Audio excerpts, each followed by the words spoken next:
Now let's have a look at the initiate and decide phase of the software architecture design process. Now we're trying to determine two things. One is what format should the architecture be expressed in so that whoever needs to see it can see it. And the second thing we're trying to determine is which methods are we going to use to design this architecture. So we'll start with the format. First thing is who needs to see this architecture?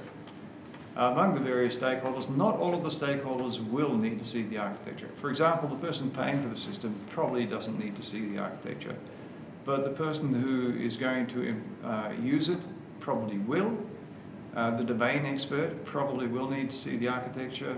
The person who's going to install and support this probably will. And of course the developers are going to need to see the architecture as well. So think about who needs to see it and therefore what is it going to look like so they can see what they need to see. Something else to bear in mind is that the full software architecture documentation includes all the rationale as well as the normal diagrams we see. But in terms of the action diagrams, at its simplest and for a very simple system, probably boxes and arrows is likely to be enough. Not so good for any precision or for a bigger, more complicated system. But boxes and arrows is a valid architectural decision. Then we get up to UML, Unified Modeling Language, is probably the tool of choice for most software architecture. Now that has three popular diagrams to express the architecture. One is the class diagram or the object diagram. One is the sequence diagram to show interactions or sequences of actions. And one is state diagrams to show changes of state. These happen to be useful in different systems, but they're the most common diagrams that people have. Beyond that, we also get the component diagram and the package diagram that are more concerned with actually implementing and deploying the system. One of the things that's frequently forgotten, but it's becoming more important in documenting almost anything, is the rationale. Architectural decisions are probably the most valuable part of the architecture, so try to think about how you're going to document the rationale for the various decisions you make during the architecture design. Now let's look at the modeling languages, because this affects not only how you go about it, but also what the things are going to look like. Although I did nominate UML, it's not the only modeling language. The earlier systems flowcharting was the modeling language that was used at that time, and I guess that's what I grew up with.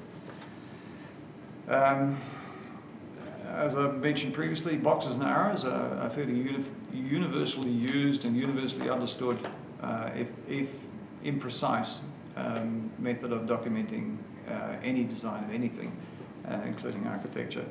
UML, as I said, is probably the weapon of choice in software architecture, but increasingly it could be that BPMN, Business Process Modeling Notation, is also used to document some parts of the architecture, possibly the problem itself, but let's not discount it.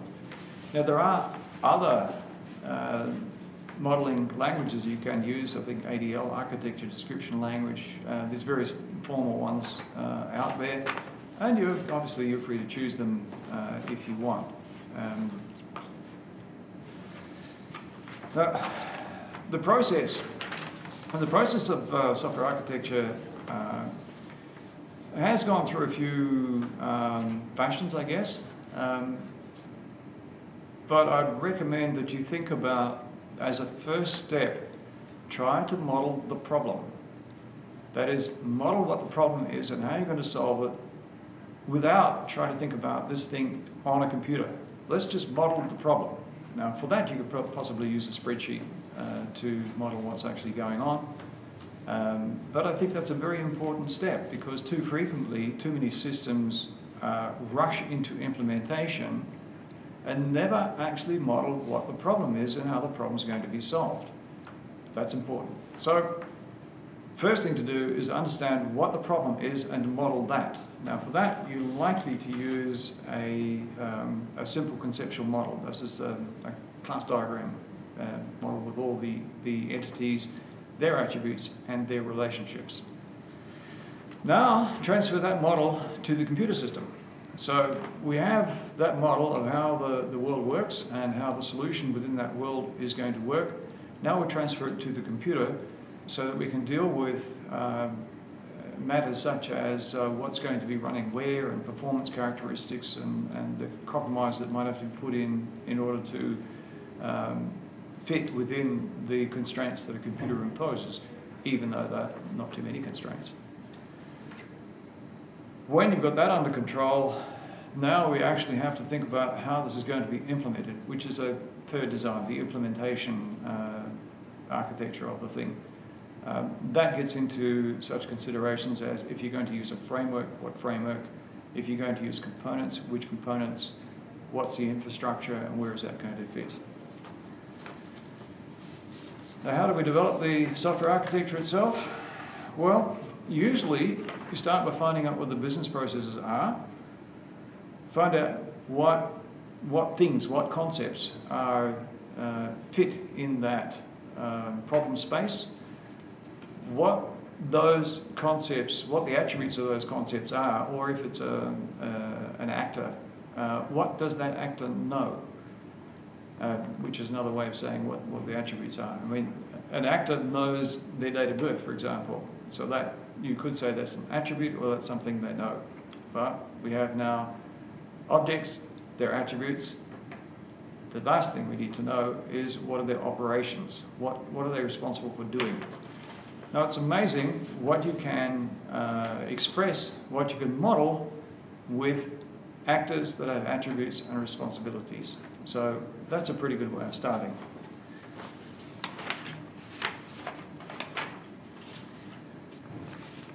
Now, for getting started on an architecture, there is a recommended practice. I mean, it can be quite difficult in something other than a simple system to know how you're going to determine whether you've got enough architecture to start work, that is to start coding. One of the best answers I've come across still goes back to Kent Beck and Ward Cunningham's original object-oriented workshop that they held at Uppsala in 1989. I think it was called a Laboratory for Teaching Object-Oriented Thinking, and it seemed to become pretty much a classic way of developing an architecture. So if nothing else, that will do. The whole idea is you develop all the classes and their attributes and responsibilities and their collaborators. You get some idea of their collaborators. Then enough people sit around a table with various classes in front of them. And there is a token. It's important to have a token. Whoever initiates an action or a sequence through some event takes the token. They perform what actions they can, and if they call on a collaborator, they pass the token to the collaborator. The collaborator then does what they want to do and either pass the token back when they return the information to the original caller, or they pass the token on to the collaborator they want to call on. And you use this token to ensure that you're tracking that there are no gaps. You don't reach a point where there's nowhere to pass the token or it can't get back or something like that. So this CRC, the Class Responsibilities Collaborator model, is one reasonably good way to develop and test a software architecture.